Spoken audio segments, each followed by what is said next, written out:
நிகழ்கால படங்கள் பலவற்றின் பலவீனத்தை நான் சொல்ல வேண்டியவனாக இருக்கிறேன். அந்த பலவீனங்கள் ஒன்றிரண்டல்ல. நம்மிடையே மிகப்பெரிய நடிகர்கள் இருக்கிறார்கள், மிகப்பெரிய தயாரிப்பாளர்கள் இருந்தார்கள், இன்னும் இருக்கிறார்கள், மிகப்பெரிய ஒளிப்பதிவாளர்கள் இருக்கிறார்கள், மிகப்பெரிய தொழில்நுட்ப வல்லுநர்கள் இருக்கிறார்கள்.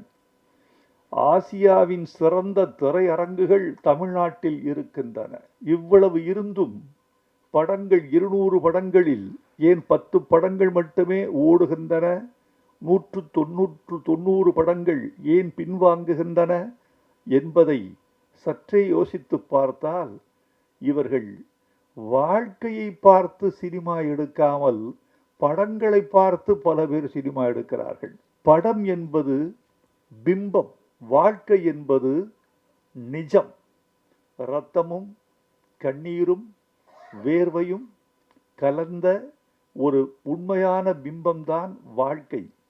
அந்த வாழ்க்கையிலிருந்து நீ உன்னை கடந்து போன வாழ்க்கை, நீ தொட்ட வாழ்க்கை, நீ துன்புற்ற வாழ்க்கை, உன்னை துன்பப்படுத்திய வாழ்க்கை, அல்லது சக மனிதனை துன்புறுத்தி சென்ற வாழ்க்கை, இவற்றை நீ படமாக எடுத்தால் ஒரு கனெக்டிவிட்டி, ஒரு தொடர்பு தன்மை இருக்கும் ரசிகனுக்கும் திரைக்கும் இடையில்.